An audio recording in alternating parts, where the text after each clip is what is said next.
اعوذ باللہ من الشیطان الرجیم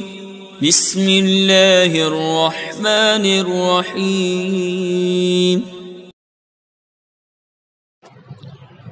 بسم اللہ الرحمن الرحیم۔ میں محمد احمد رضا، استاذ دارالعلوم غریب نواز الہ آباد، جماعت سادسہ کے طلباء سے مخاطب ہوں اور منتخب الحسامی کا درس دینے جا رہا ہوں۔ نفس قیاس کا بیان کل کے سبق میں ہو چکا اور آج کے سبق میں قیاس کی شرطوں کا بیان آ رہا ہے، یعنی قیاس صحیح ہونے کے لیے جو شرائط ہیں آج کے سبق میں ان شرطوں کو بیان کیا جائے گا۔ اور قیاس صحیح ہونے کے لیے جو شرائط ہیں تو اس کی 4 شرطیں ہیں، ان میں سے 2 شرطیں وجودی ہیں اور 2 شرطیں عدمی ہیں۔ مصنف علیہ الرحمہ پہلے عدمی شرطوں کو بیان کر رہے ہیں کیونکہ عدم یہ وجود پر مقدم ہے، اسی تقدیم کے باعث مصنف نے پہلے عدمی شرطوں کو بیان فرمایا ہے۔ دیکھیے کہ وہ عدمی شرطیں کیا ہیں۔ مصنف علیہ الرحمہ فرماتے ہیں وَأَمَّا شَرْطُهُ فَأَنْ لَا يَكُونَ الْأَصْلُ مَخْصُوصًا بِحُكْمِهِ بِنَصٍ آخر۔ اور رہ گیا قیاس کی شرط، تو یہ ہے کہ اصل مخصوص نہ ہو اپنے حکم کے ساتھ کسی دوسرے نص کی وجہ سے۔ اصل کا حکم کسی دوسری نص کی وجہ سے اصل کے ساتھ مخصوص نہ ہو، قبول شہادت خزیمہ وحدہ، جیسے تنہا حضرت خزیمہ رضی اللہ تعالی عنہ کی شہادت کا قبول کر لینا۔ کانا حکمن، یہ ایسا حکم ہے ثبت بالنص سے جو نص سے ثابت ہے، اختصاصہ بہ کرامۃ لہ، اور حضرت خزیمہ کا اختصاص اس نص کی وجہ سے ان کے کرامت کی باعث ہے۔ یہ عدمی شرطوں میں سے پہلی شرط ہے، اور پہلی شرط کا مفہوم یہ ہوا کہ اصل کا حکم اصل کے ساتھ کسی نص کی وجہ سے مخصوص نہ ہو۔ اور آسان لفظوں میں اگر سمجھنا چاہیں تو یوں سمجھے کہ مقیس علیہ کا حکم مقیس علیہ کے ساتھ کسی نص کے ذریعے مخصوص کر دیا گیا ہو تو اس پر کسی دوسری چیز کو قیاس کرنا درست نہ ہوگا، جیسا کہ مصنف علیہ الرحمہ نے فرمایا کہ قبول شہادت خزیمہ وحدہ، تنہا حضرت خزیمہ رضی اللہ تعالی عنہ کی گواہی کا قبول ہونا، یہ حدیث سے ان کے کرامت اور اعزاز کے پیش نظر ان کے لیے یہ بات ثابت ہے۔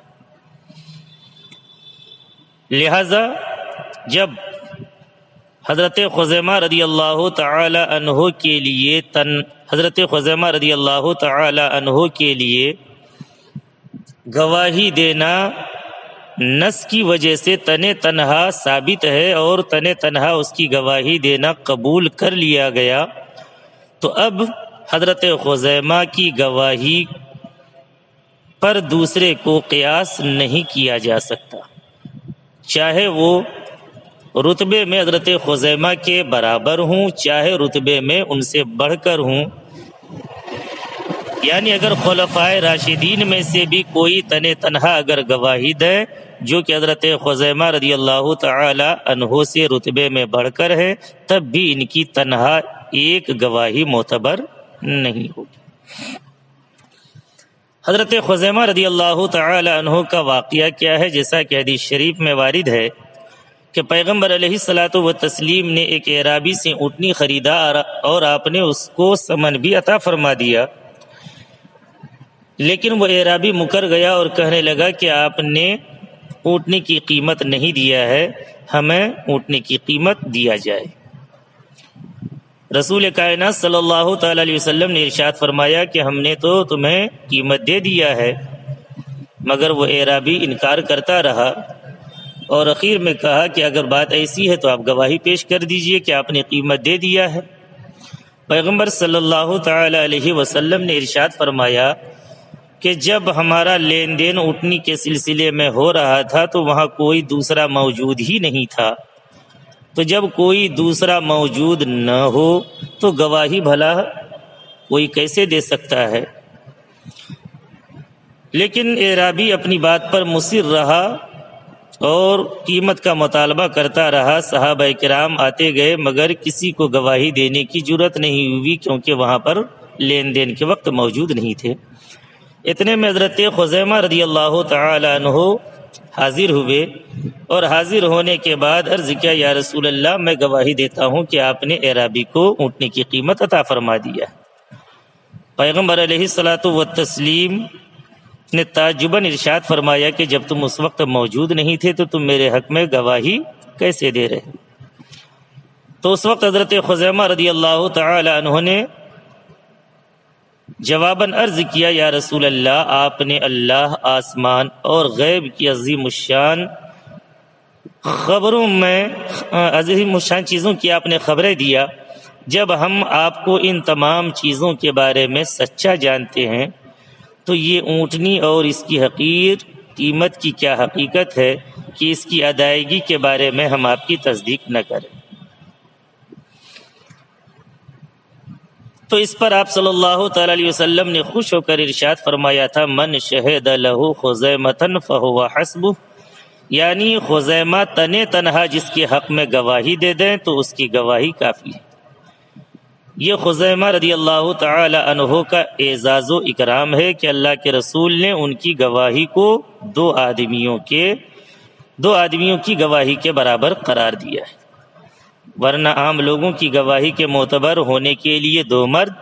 یا ایک مرد اور دو عورتوں کا ہونا ضروری ہے، جیسا کہ اللہ رب العزت کا ارشاد پاک اس سلسلے میں ہے، وَاسْتَشْهِدُوا شَهِيدَيْنِ مِن رِجَالِكُمْ فَإِن لَّمْ يَكُونَا رَجُلَيْنِ فَرَجُلٌ وَامْرَأَتَانِ، اور ایک دوسری جگہ پر اللہ رب العزت نے ارشاد فرمایا، وَاسْتَشْهِدُوا ذَوِي عَدْلٍ مِّنكُمْ۔ تو جب ایک آدمی کی گواہی کا معتبر ہونا حضرت خزیمہ کی خصوصیت ہے تو حضرت خزیمہ پر دوسرے لوگوں کو قیاس کرنا درست نہ ہوگا۔ وہ دوسرے افراد چاہے حضرت خزیمہ کے رتبے میں برابر ہوں، چاہے حضرت خزیمہ سے بڑھ کر ہوں۔ وجودی شرطوں میں سے، عدمی شرطوں میں سے یہ پہلی شرط تھی جس کو بیان کیا۔ آگے مصنف علیہ رحمہ عدمی شرطوں میں سے دوسری اور آخری شرط کو بیان کر رہے ہیں، وَأَنْ لَا يَكُونَ الْأَصْلُ مَعْدُولًا بِهِ عَنِ الْقِيَاسِ، اور دوسری شرط یہ ہے قیاس صحیح ہونے کے لیے کہ اصل قیاس سے معدول بھی نہ ہو، قیاس سے ہٹی ہوئی نہ ہو، اور آسان لفظوں میں قیاس کے مخالف نہ ہو۔ کَإِیجَابِ طَہَارَتِ بِالْقَہْقَہَةِ فِي الصَّلَاةِ، جیسے نماز میں قہقہا مار کر ہنسنے سے وضو کا واجب کرنا، یہ دوسری عدمی شرط ہے۔ اور اس کا مفہوم یہ ہے کہ اصل یعنی مقیس علیہ خلاف قیاس نہ ہو، کیونکہ جب اصل خود ہی خلاف قیاس اور غیر معقول ہوگا تو اس پر کسی دوسری چیز کو قیاس کرنا درست بھی نہ ہوگا۔ جیسا کہ صلاۃ کاملہ یعنی رکوع اور سجدے والی نماز کے بارے میں قہقہا لگا کر ہنسنے سے وضو کا ٹوٹنا اور نماز دونوں کا ٹوٹنا یہ خلاف قیاس حدیث سے ثابت ہے۔ پیغمبر علیہ الصلاۃ والتسلیم نے اپنی حدیث سے پاک میں ارشاد فرمایا، الا من ضحک منکم قہقہۃ فی الصلاۃ فلیعید الوضوء والصلاۃ جميعا، کہ سنو تم میں سے جو شخص نماز میں قہقہا لگا کر ہنسے وہ وضو اور نماز دونوں کا اعادہ کرے۔ اب حدیث شریف پر اگر غور کیا جائے تو ہنسنے کی وجہ سے نماز کا ٹوٹنا یہ تو سمجھ میں آتا ہے، چونکہ نماز میں خاموش رہنا اور خاموشی کے ساتھ امام کی قرأت کو سماعت کرنا یہ لازم و ضروری ہے، اور جب اس کے خلاف کوئی کام کرے گا تو اس کی نماز ٹوٹ جائے گی، اس کی نماز فاسد ہو جائے گی۔ یہ بات تو صحیح ہے، لیکن اس ہنسنے کی وجہ سے اگر نماز کے اندر کسی نے ہنسا تو اس کی وجہ سے نماز کا اعادہ کیا جائے، یہ بات تو عقل کے مطابق ہے، لیکن اس سے وضو بھی ٹوٹ جائے یہ بات خلاف قیاس، خلاف عقل یعنی غیر معقول بھی ہے۔ خلاف غیر معقول کیوں ہے؟ اس لیے کہ وضو واجب ہوتا ہے خروج نجاست سے، اور کہا اس کا تعلق نجاست سے تو ہے نہیں، اور جب اس کا تعلق نجاست سے نہیں ہے تو اگر کسی نے نماز کی حالت میں کہا یعنی زوردار آواز کے ساتھ ہنسا تو اس ہنسنے کی وجہ سے وضو کے ٹوٹنے کا کیا مفہوم ہو سکتا ہے؟ لیکن پیغمبر نے فرما دیا ہے کہ جو نماز میں کہا مار کر کے ہنسے تو اس کا وضو اور اس کی نماز دونوں ہی باطل ہو جائے گی، اور دونوں کا اعادہ کرنا اس کے اوپر ضروری ہوگا۔ تو اب یہاں کہنا یہ ہے، قیاس کا تقاضا یہ ہے کہ نماز کے اندر کہا ناقض وضو نہ ہو، جیسا کہ نماز کے علاوہ میں کہا ناقض وضو نہیں، لیکن حدیث کی وجہ سے صلاۃ کاملہ میں کہا کو خلاف قیاس ناقض وضو قرار دیا گیا ہے، اور جب صلاۃ کاملہ یعنی رکوع اور سجدے والی نماز میں کہا خلاف قیاس ناقض وضو ہے تو اس پر نماز جنازہ اور سجدہ تلاوت کو قیاس نہیں کیا جائے گا۔ یعنی اگر کسی نے نماز جنازہ میں کہا لگا کر کے ہنسا یا سجدہ تلاوت کے وقت کہا لگا کر ہنسا تو اس کی وجہ سے اس کا وضو نہیں ٹوٹے گا، ہاں اس کی نماز باطل ہو جائے گی۔ تو اب یہاں پر دیکھیے اصل یعنی کہا کا ناقض وضو ہونا صلاۃ کاملہ میں ثابت ہے، اور صلاۃ جنازہ اور سجدہ تلاوت یہ صلاۃ کاملہ نہیں، لہذا ان دونوں میں کہا کا پایا جانا ناقض وضو نہیں ہوگا۔ لہذا اب کوئی یہ قیاس نہ کرے کہ جب نماز کاملہ صلاۃ کاملہ میں کہا لگانے سے وضو بھی ٹوٹ جاتا ہے اور نماز بھی باطل ہو جاتی ہے تو نماز جنازہ میں بھی وضو اور نماز دونوں باطل ہو جائے گا، اور آیت سجدہ کی تلاوت میں کہا لگا کر اگر کسی نے ہنس دیا تو ایسی صورت میں آیت سجدہ بھی ادا نہیں ہوگا اور وضو بھی باطل ہو جائے گا۔ اس طرح کا قیاس نہ کرے، کیونکہ صلاۃ کاملہ کے سلسلے میں جو حدیث وارد ہے یہ غیر معقول ہے، خلاف قیاس ہے، خلاف عقل ہے۔ جو چیز خلاف عقل ہوگی اس پر کسی دوسری چیز کو قیاس نہیں کیا جائے گا، یہی قیاس کی دوسری عدمی شرط کا مفہوم ہے۔ بسم اللہ الرحمن الرحیم۔ میں محمد احمد رضا، استاذ دارالعلوم غریب نواز الہ آباد جماعت سادسہ کے طلباء سے مخاطب ہوں، منتخب الحسامی کا درس دینے جا رہا ہوں۔ قیاس کے صحیح ہونے کے لیے جو 4 شرطیں مصنف بیان کرنا چاہ رہے ہیں، جن میں سے 2 شرطیں عدمی تھی ان کا تذکرہ ہو گیا، اور 2 شرطیں وجودی ہیں، ان میں سے پہلی شرط، وجودی شرطوں میں سے پہلی شرط کا بیان چل رہا ہے، جس کے بارے میں میں نے کہا تھا کہ وجودی شرطوں میں سے پہلی شرط حقیقتاً اس میں 4 شرطیں موجود ہیں، اور وہ 4 شرطیں کیا تھی؟ پہلی شرط یہ ہے کہ وہ حکم جس پر قیاس کیا جائے شرعی ہو، لغوی نہ ہو۔ اس سے متعلق مثال پیش کی گئی، جیسا کہ خمر نام رکھا جائے گا کس کا اور کس کا نہیں رکھا جائے گا، امام شافعی کا اس سلسلے میں کیا نظریہ ہے اور احناف کا کیا نظریہ ہے، بات تفصیلی طور پر گزر چکی۔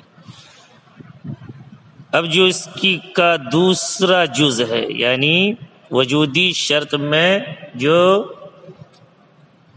دوسرا جز ہے وہ کیا ہے کہ فرع کی طرف اس حکم کا منتقل ہونا بے عین ہی ہو، اس میں کسی طرح کا تغیر اور تبدل نہ ہوا۔ اب مصنف علیہ الرحمہ اسی پر مثال متفرع کرتے ہوئے فرماتے ہیں ولا لصحت ظہار الذمی لکونہ تغییرا للحرمۃ المتناہیۃ بالکفارۃ فی الاصل الی اطلاقها فی الفرع عن الغایۃ۔ ولا اس کا تعلق پیچھے کی عبارت سے جو مصنف نے فرمایا تھا فلا یستقیم التعلیل، تو وہی عبارت یہاں پر بھی ہوگی ولا یعنی ولا یستقیم التعلیل، اور قیاس کرنا درست نہیں ہے۔ کس کے لیے؟ ذمی کا ظہار صحیح ہونے کے لیے قیاس کرنا درست نہیں ہے، لکونہ تغییرا للحرمۃ المتناہیۃ بالکفارۃ، کیونکہ یہ قیاس اس حرمت کو جو اصل یعنی مسلمان میں ہے کفارہ سے ختم ہو جاتی ہے، فرع یعنی ذمی میں غایت سے اس کے اطلاق کی طرف تبدیل کر دینے والی۔ سب سے پہلے مسئلہ زہار آپ نے فقہ کی کتابوں میں پڑھا، اس بات کو سمجھ لیں کہ اگر اپنی بیوی کے کسی عضو کو اگر حرمت کی نیت سے اپنی ماں اور بہن کے کسی ایسے عضو کے ساتھ تشبیہ دے دی حرمت کی نیت سے، یعنی یہ کہا کہ تمہارا پیٹ میرے ماں کے پیٹ کی طرح ہے یا تمہارا پیٹ میرے بہن کی پیٹ کی طرح ہے، اور مقصد حرمت ہے کہ جس طرح ماں کا پیٹ ہمارے لیے حرام، بہن کا پیٹ ہمارے لیے حرام، ویسے ہی تمہارا پیٹ بھی ہمارے لیے حرام، تو حرمت میں اس طرح کی تشبیہ دینے کو زہار کہتے ہیں۔ اب اگر کوئی انسان اس طرح کا کارنامہ انجام دے دے تو اس کے لیے شریعت نے متعین کیا ہے کہ جب تک وہ کفارہ ادا نہ کر دے، یعنی 60 مسکین کو کھانا نہ کھلا دے یا 60 روزے نہ رکھ لے یا غلام آزاد نہ کر لے، یہ 3 اس کا کفارہ ہے۔ ان تینوں میں سے کسی ایک کام کو جب تک ادا نہیں کر دیتا تب تک اس کی بیوی اس کے لیے حرام ہوگی۔ تو اب سوال یہ ہے کہ یہاں پر جو حرمت زہار کی وجہ سے ثابت ہو رہی ہے تو یہ حرمت مؤبدہ ہے یا حرمت موقتہ ہے، یعنی کچھ وقت کے لیے یہ حرمت ثابت ہوئی ہے یا ہمیشہ کے لیے؟ تو احناف فرماتے ہیں کہ یہ حرمت موقتہ ہے، یعنی جب تک وہ کفارہ ادا نہیں کر دیتا تب تک اس کی بیوی اس کے لیے حرام ہوگی، اور جیسے ہی وہ کفارہ ادا کر دیتا ہے تو اس کی بیوی اس کے لیے حلال ہو جائے گی۔ اس مسئلے میں امام اعظم اور امام شافعی سب لوگ متفق ہیں، لیکن اختلاف اس امر میں ہے کہ اگر کسی ذمی کافر نے اپنی بیوی کے ساتھ زہار کر لیا تو ایسی صورت میں اس کی حرمت مؤبدہ ہوگی یا حرمت موقدہ ہوگی، یعنی اس کی حرمت ہمیشہ کے لیے ثابت ہوگی یا اس کی حرمت وقتی طور پر یعنی جب تک وہ کفارہ ادا نہیں کر دیتا ہے تب تک کے لیے ہے۔ تو امام شافعی کا نظریہ اس سلسلے میں ہے کہ اس کی حرمت بھی حرمت موقتہ ہے، مسلمان کے زہار کی طرح، کہ جس طرح مسلمان اگر زہار کرتا ہے تو اس کی بیوی ہمیشہ کے لیے نہیں بلکہ کفارہ کے ادا کرنے تک حرام ہوتی ہے، ایسے ہی ذمی کافر نے بھی اگر زہار کر لیا تو اس کی یہ حرمت موقتہ ہوگی۔ تو امام شافعی نے ذمی کافر کو قیاس کیا ہے مسلمان مظاہر پر، لیکن احناف فرماتے ہیں کہ یہاں پر اصل کا حکم فرع کی طرف بے عین ہی منتقل نہیں ہو رہا ہے، اصل کا حکم فرع کی طرف بے عین ہی منتقل نہیں ہو رہا۔ کیوں اصل کا حکم فرع کی طرف بے عین ہی منتقل نہیں ہو رہا ہے؟ تو اس کی وجہ یہ ہے کہ احناف فرماتے ہیں کہ اگر مسلمان نے زہار کیا تو اس کی حرمت موقتہ ہے، اور اگر ذمی کافر نے اگر زہار کیا تو اس کی یہ حرمت مؤبدہ ہوگی، موقتہ نہیں ہوگی۔ آخر دونوں میں فرق کیوں ہو گیا؟ تو احناف فرماتے ہیں کہ ذمی کافر نے اگر زہار کیا تو اس کی حرمت موقتہ نہیں مؤبدہ ہے۔ وجہ اس کی یہ ہے کہ اس حرمت کو ختم کرنے والی چیز کفارہ ہے، رقبہ آزاد کرنا، 60 مسکینوں کو کھانا کھلانا اور 60 روزے رکھنا۔ لیکن یہ تمام چیزیں، ان تمام چیزوں کا اہل کافر ہے ہی نہیں۔ ان تمام چیزوں کا اہل کافر کیوں نہیں ہے؟ کیونکہ ان تمام چیزوں کا، ان تینوں چیزوں یعنی رقبہ آزاد کرنا، 60 روزے رکھنا اور 60 مسکینوں کو کھانا کھلانا، اس کا تعلق عبادت سے ہے، اور کفار چونکہ عبادت کا اہل نہیں ہے، اسی لیے اس کفارہ کے ادا کرنے کی وجہ سے بھی اس کی بیوی حلال نہیں ہوگی، چاہے وہ کفارہ ادا کرے یا نہ کرے، اس کے ذمی کافر کے زہار کرنے کی وجہ سے اس کی بیوی حرمت مؤبدہ کے ساتھ حرام ہوگی۔ تو اسی چیز کو امام احناف فرماتے ہیں، امام اعظم فرماتے ہیں، چونکہ اصل کا حکم بے عینہ فرع کی طرف منتقل نہیں ہوا، اصل کا حکم یہ تھا کہ کفارہ کی وجہ سے حرمت ختم ہو جاتی، مگر مسلمان میں تو یہ بات ٹھیک ہے، مگر کافر میں یہ بات نہیں پائی جاتی ہے، کیونکہ کفار یہ عبادات کے اہل ہوتے ہی نہیں، اور جب کفار عبادات کے اہل نہیں ہوئے تو اس اہلیت کے نہ پائے جانے کی وجہ سے اگر کسی کافر نے اپنی بیوی سے زہار کر لیا تو اس کا زہار کرنا حرمت مؤبدہ کو ثابت کرے گا، یعنی اس کی بیوی ہمیشہ ہمیشہ کے لیے ویسے ہی حرام رہے گی، اور اسی کنڈیشن میں وہ اپنی بیوی کے ساتھ زندگی گزارے گا۔ لیکن یہاں پر ایک اعتراض ہو سکتا ہے، اور وہ اعتراض یہ ہے کہ مثلا یہاں 3 کفارہ بیان کیا گیا، رقبہ آزاد کرنا، 2 ماہ کے روزے رکھنا اور 60 مسکین کو کھانا کھلانا۔ تو کفار روزے رکھنے کا اہل نہیں ہے، مگر رقبہ آزاد کرنا اور 60 مسکینوں کو کھانا کھلانا اس کی اہلیت اس کے اندر موجود ہے، اور جب اس کی اہلیت اس کے اندر موجود ہے تو وہ کفارہ روزے رکھ کر کے نہ ادا کرے بلکہ رقبہ آزاد کر دے، یا 60 مسکینوں کو کھانا کھلا دے۔ کافر 60 مسکین کو کھانا کھلانے کی اہلیت تو رکھتا ہے، اور امام شافعی نے اس مسئلے کو قیاس کیا کس پر؟ جیسا کہ اگر غلام نے زہار کر لیا، مسلمان غلام ہے اور وہ زہار کر بیٹھا ہے اپنی بیوی کے ساتھ، تو اس مظاہر غلام کی حرمت تو ثابت ہو گئی آزاد مسلمان کی طرح، مگر غلام چونکہ کفارہ مالیہ ادا کرنے کی صلاحیت نہیں رکھتا ہے، لہذا وہ مال کے ذریعے سے کفارہ ادا نہیں کرے گا بلکہ وہ روزے کے ذریعے سے کفارہ ادا کرے گا۔ لہذا غلام مسلمان نے اگر اپنی بیوی کے ساتھ زہار کر لیا تو وہ رقبہ آزاد کرنے کی صلاحیت نہیں رکھتا، اس کے اندر یہ اہلیت موجود نہیں، کیونکہ جو کچھ وہ کمائے گا وہ مال اس کے مالک کا ہوگا، اس کا نہیں ہوگا۔ اسی طرح سے 60 مسکینوں کو وہ کھانا بھی نہیں کھلا سکتا ہے، کیونکہ یہ پیسہ لائے گا جہاں سے بھی تو وہ اس کے مالک کا ہو جائے گا، تو غلام کے پلے کچھ نہیں رہے گا۔ لیکن روزہ رکھنا یہ غلام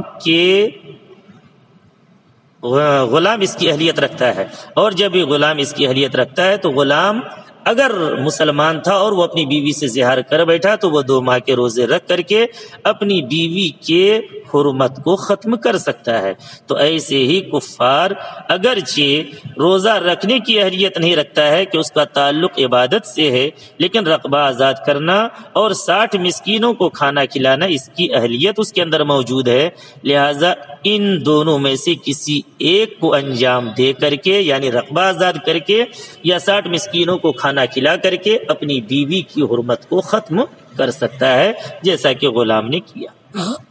تو اس کا جواب دیا جائے گا